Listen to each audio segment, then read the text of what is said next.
예, 그러니까 채권자로부터 대리승낙을 받아가지고 하는 거니까 채무자하고 계약을 맺지 대리면제 하기로 여러 가지 대리승낙을 받아가지고 여러분 승낙 안 해주면 안 돼. 승낙 안 해주면 법원 먹어야 돼. 채무자는 얘기 안 하고 채권자랑만 얘기해서 대리변제할 수는 없나요? 또 근데 채무자가 틀어버리면 안 되지. 그때 이자하고 다 내야 되죠. 예, 대리변제는 이자 원금 다 내야 됩니다. 요구하는 그 OPB에다가 이자 원금 다 줘야 대리변제가 가능합니다. 경매 비용까지 다 줘야. 자,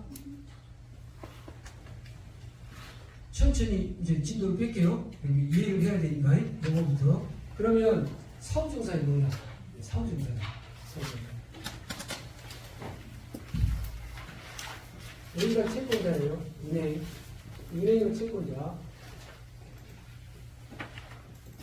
원금이 9억, 이자가 1천만 원, 지연이자가 9천만 원. 지연이자는요, 3개월 연체되면 은행이 계약을 해지하죠. 돈 빌려준 것을. 그때부터 원금을 갚아야 하는 때부터 발생하는 이자를 지연이자라고 해요. 원금을 갚아야 하기 이전에 내는 것을 뭐라고 그러고? 이자라고 그러고. 원금을 갚아야 할 시점이 돼. 그러니까 원래는 1년 빌리면 언제 더 원금 갚으면 돼요? 1년 있다 갚으면 되잖아요. 기한이익이라는 게 있으니까. 그런데 계약서에 뭐라고 했어요? 이자가 3개월 연체되면 그때부터 원금을 갚는다고 돼 있겠죠? 그리고 원금을 갚은 날짜로부터 안 갚게 되면은 지연이자가 붙어요. 근데 아무튼 그건 별도로 하고, 그래서 이게 이제 얼마예요? 통합이 10억이에요, 10억. 그런데 이제 이게 10억짜리가 얼마까지 떨어진 거 스토리가 대부분 5억까지 떨어진 게 이제 반만 배니까. 그리고 내가 얼마에 이제 매입해 와요? 6억에 매입이 나와요. 반만 배에 걸렸어요. 배당까지 확실해요. 그러면 이제 경우의 수가 내가 예를 들어서 6억을 썼어요. 그런데 어떤 사람이 7억을 낙찰 받아버렸어. 아이고. 내가 7억을 썼어. 7억을 써서 낙찰이 됐어요.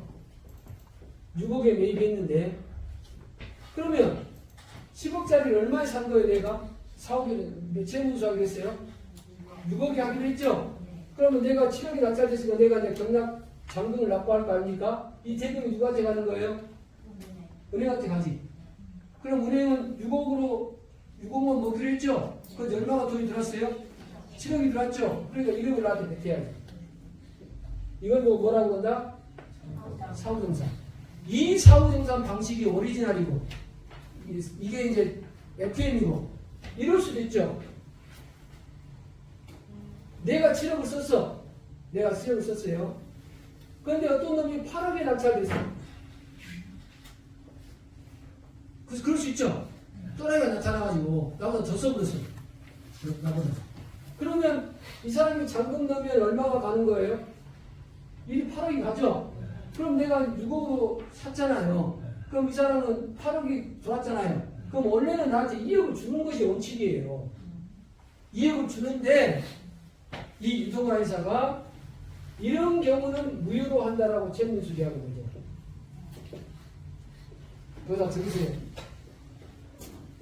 이렇게 눈물이 아무튼 이제 이게 뭔지 아닌지는 알아서 해석하시거든요.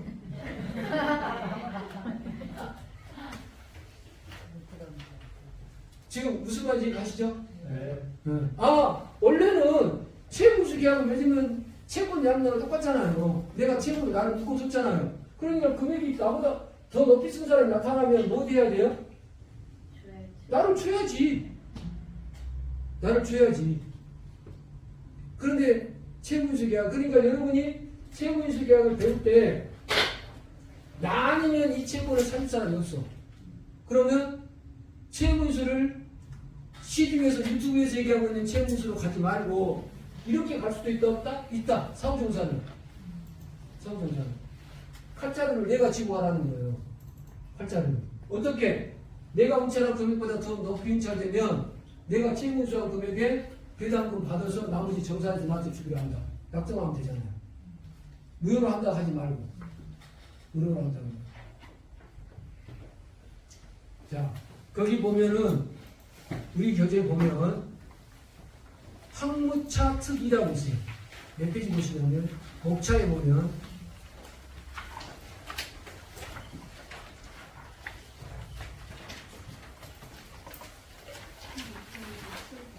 7번 있죠?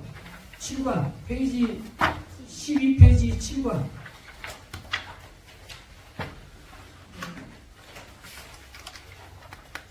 이해가시죠? 무슨 이론? 황무차 특이. 황무차 특이. 은행이 원래 NPL로 논세일로 팔아야 되잖아요. 그런데 개인한테는 논세일로 못 파니까 등장한 이론이 채무인수 방식이었죠. 채무인수 방식이었는데 은행이 왜 그러면 채무인수로 논세일을 하냐는 거예요. 채무인수로 개인한테 자기 채권을 파냐는 거예요. 이 채무가 이번에 더 떨어져 버리면 더 손해가 크죠. 그러니까 내 채권의 채무를 확실히 부담할 놈을 하나 잡아놓자 하는 거예요. 어떤 놈을 하나 잡아놓는다? 확실히 내 채권을 부담할 놈을 잡아놓는 거예요. 됐죠? 그 다음 두 번째 무가 뭐냐면 우리 교재에 다 있어요. 내용이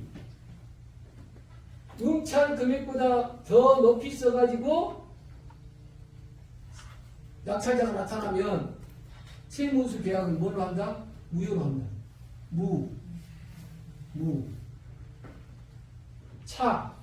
차가 뭐냐면 그거다 지금 차액 보전 약정이란 말이야. 무슨 보전? 차액 보전 약정이라는 게 뭐냐면 지금 얼마까지 떨어졌는데 얼마에 우리가 매입해 왔어요? 5억까지 떨어졌는데 6억에 매입해 왔죠? 그래서 얼마에 낙찰 받으려고 했어요? 7억. 그런데 어떤 사람이 6억 5천만 원에 이득을 했어. 경우의 수가. 그러면 은행 입장에서는 6억 5천에 팔릴 수 있는 채권을 얼마에 팔았어요? 6억에 팔았죠. 그러면 자기들 입장에서는 톱밥 굴려보니까 얼마가 손해라는 거예요? 5천이 손해라는 거예요. 이 돈을 네가 뭐라는 거예요? 채무수수한테. 질문 여기까지 이거 따라와야 돼요. 차익보전 약정이 뭐냐면 5억까지 떨어진 물건을 채권 10억짜리를 내가 6억에 샀어. 그러니까 7억에 낙찰 받았어. 받으려고 들어갔어. 그런데 2등이 6억 5천짜리가 있었어. 중간에. 이 사이에 중간에. 그러면 이 사람이 6억 5천을 썼다는 말은 6억 5천에 네 금융이 팔릴 수 있었다는 거죠. 그럼 이 사람 6억에 팔았다는 거잖아요. 5천만 원 더 주라는 거예요. 그러면 나한테 채무인수로 팔아놓고 자기 아는 사람 지인 시켜가지고 이제 그동안 그러진 않는데 이제 소속을 쓰다면 각색을 해보자면 6억 9천을 집어넣으면 내가 얼마나 물어줄 수도 있다? 9천 물어줄 수도 있잖아요. 그래서